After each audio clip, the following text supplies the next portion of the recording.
Clare O'Neil, thank you so much for joining the Daily Aus. I'm so thrilled to be with you, Harry. I'm a huge fan of this publication, so lovely to talk to you. We love to hear it. So we hear time and time again that Australia is in a housing crisis.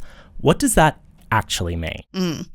Well, what it means is that we have more or less millions of people in our country for whom housing is a life-defining challenge.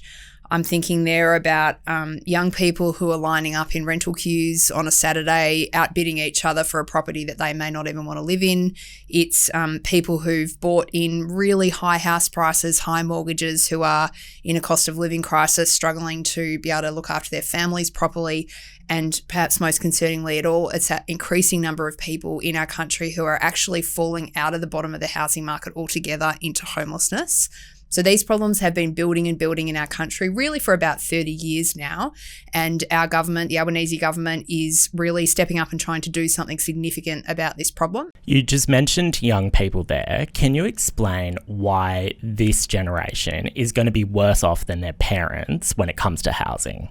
Well, I don't think we should quite wave the white flag on that just yet. I think young people are going through some horrendous difficulties with housing, and the people that I'm most worried about when I look at what's going on in the housing market are absolutely young people. What I want young people to know is that for the first time in my lifetime, we have a Commonwealth government and state governments and local governments right around the country who are urgently trying to address some issues that frankly should have been dealt with decades ago but weren't. And it's going to take a little bit of time for us to address them. But I don't think that takes away at all from the problems that young people are experiencing today. They're very real, and trust me, I'm talking to young people about that all the time. So you've set out the problem there. I just want to have a look at some of the solutions that the government's putting on the table, maybe starting with home ownership. Your main policy in this area is called Help to Buy. Can you just briefly explain what that is? We have a few specific things that we're offering to first home owners. One of those is Help to Buy, as you mentioned. So this is a scheme that will assist 40,000 people to get into the housing market. It's targeted at people who are locked out at the moment, our childcare workers, disability workers, other people who are on kind of medium or lower incomes. So that's a scheme that will affect 40,000 people. How does that bring down house prices? Because that helps people put down a deposit, but does it actually address the root cause of escalating prices when it comes to housing? Yeah. So no, it doesn't. And it's not targeted at bringing down house prices. The biggest problem we have, and if there's one thing that your listeners take from this discussion about housing, it should be this. The reason we have a housing crisis in our country is because we haven't been building enough homes. So that's why you're seeing that really unsustainable house price growth, especially in some cities where there's huge pressure, like Perth, for example, is one area where house prices have gone up, very, very, very high. The home ownership stuff is work that we are doing that gives people some immediate assistance to get into the housing market. We're not going to fix the house price problem in our country overnight. What we can do is make sure we're using our government supports to help young people get into the housing market. So just drilling into some of the policy specifics, you mentioned there this Help to Buy scheme will help 40,000 people over 4 years. Yeah.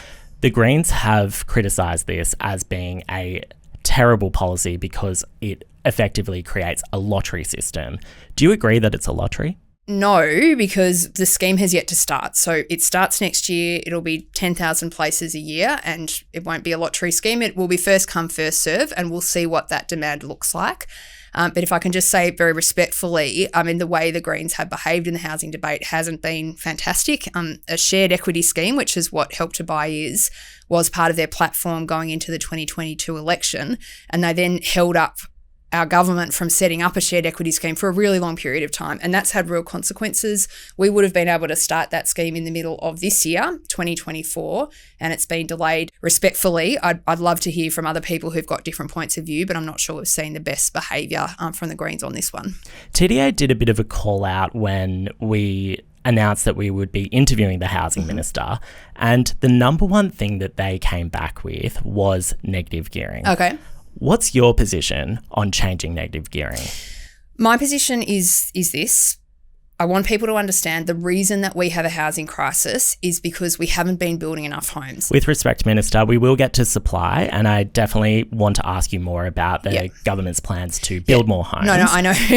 And the reason I'm pointing that out, Harry, is because every policy that we have, we assess from that lens. Is it going to help us build more homes? I think you'd be aware that our government looked at changes to negative gearing and capital gains tax, and we couldn't clearly show that there weren't going to be supply issues created by that. And so we decided not to progress with changes on negative gearing and capital gains tax.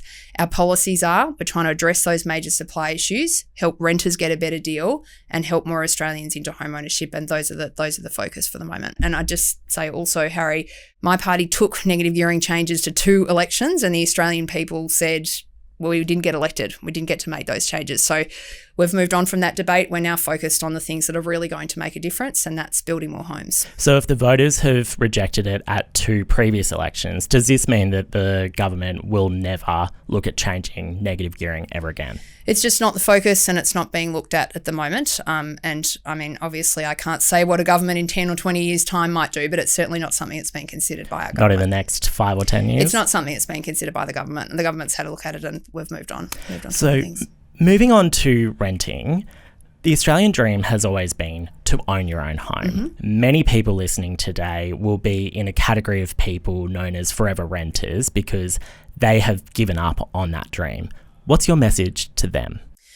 Well, I don't want them to give up on that dream. I think it's perfectly normal to rent when you're young and you're moving around and you don't want to have big financial obligations. But certainly the aspiration of our government is not to just consider that dream's going to end with this generation of young people. I'm genuinely really concerned about the idea that young people feel that they're never going to get into home ownership.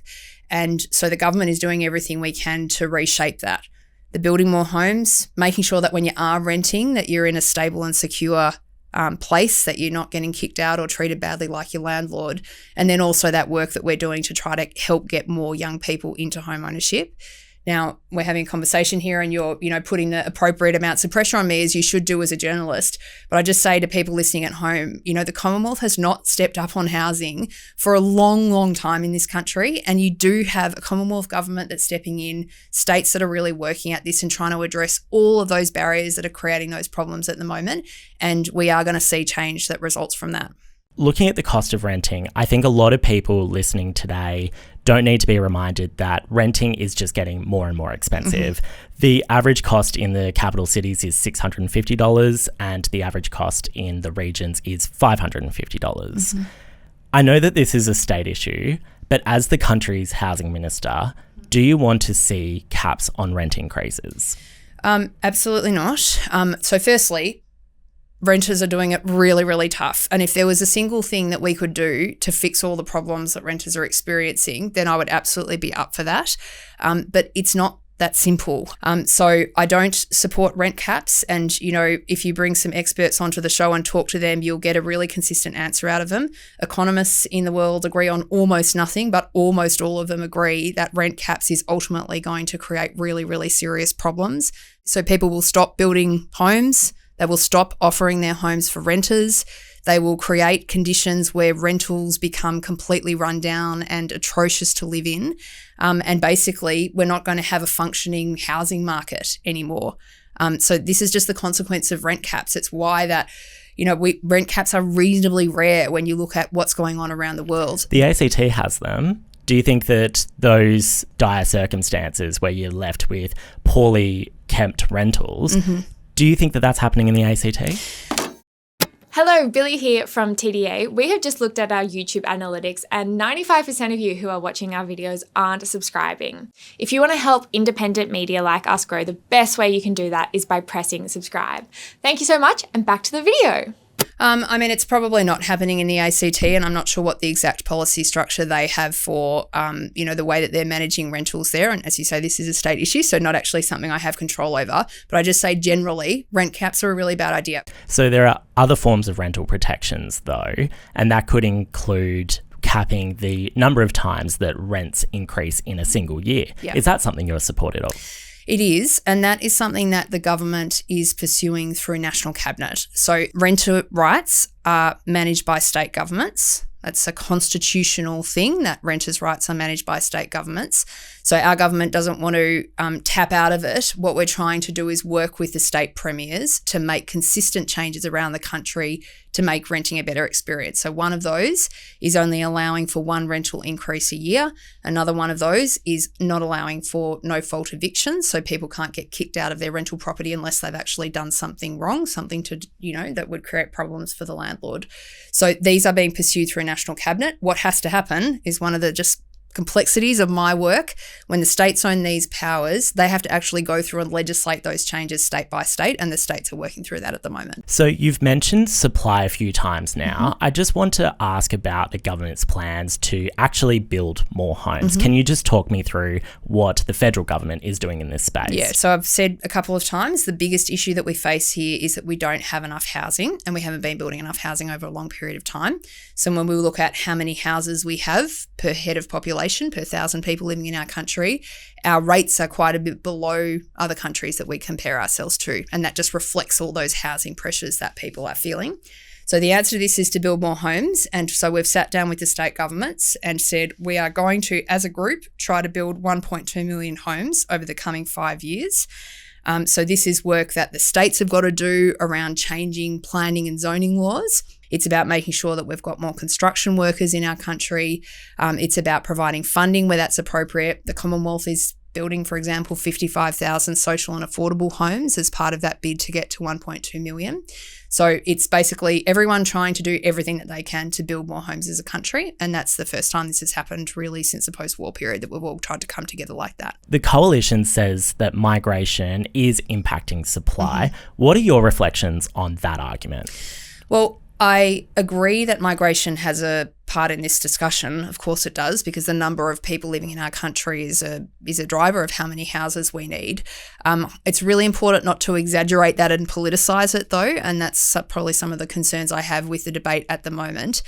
We had a little bit of a real-time experiment of what happens to housing when our population goes down, as it did during COVID, when a lot of people who were temporary migrants in our country left Australia, and house prices absolutely went through the roof. So I don't think you can categorically say that migration is the cause of all of these problems.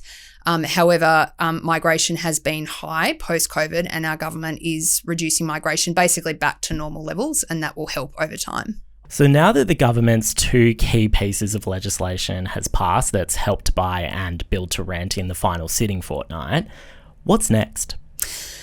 So it's been a really big week for housing. As you mentioned, we've got two of these really important pieces of the puzzle from our perspective through the Senate.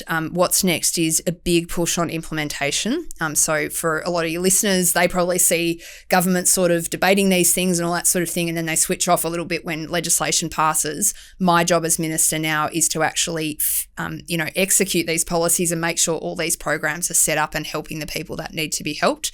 So yeah, that's the big focus for me. And then of course, if no one's heard yet, we've got an election coming pretty soon. So there'll be a bit of work there too. After New Year's Day week, I believe.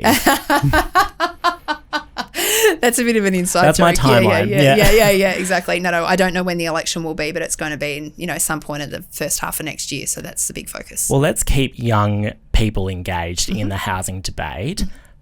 Talk them through what is coming for them, because as you mentioned, we are going to an election. So what's on the table for them? So what I would say to young people is that you've got at the Commonwealth level, the first Commonwealth government in a really long time that is stepping up and saying we've got a housing crisis in our country and the Commonwealth must engage to get better housing for all Australians. How are we doing that? Building more homes, this big gutsy goal of building 1.2 million homes, 55,000 of those are affordable and funded by our government. We've also increased Commonwealth rent assistance for 1 million households by about 45%, which is important, and then making sure that we help as many young people into home ownership as we can. You've previously said that the housing crisis is a generation in the making. Is it going to take a generation to fix it? No, I don't think so, genuinely. So some of the things I'm talking about a 5-year time frame for you. So that is what I would regard as a sort of medium term. We're doing what we can in the short term and really focusing on that 5-year time frame as the period where we can make a big difference. As a final thought, what does success look like for you as housing minister? It's seeing and talking to young people and then being able to look me in the eye and say that I feel optimistic about the future for myself and my family with regard to housing, and not having those continuous conversations that I have with young people where they just feel desolate, like they really do. And we don't want to live in an Australia where we have a generation of kids who feel that this thing that's almost been a part of our citizenship as a country is not accessible and meaningful for them. And that's the problem that I really want to do something about. And I hope people hear from this interview, we are trying everything we can to try to address some of these dynamics. Clare O'Neil, thank you so much for joining the Daily Aus today. So great to talk to you, Harry. Really appreciate it. Thanks so much. Thank you.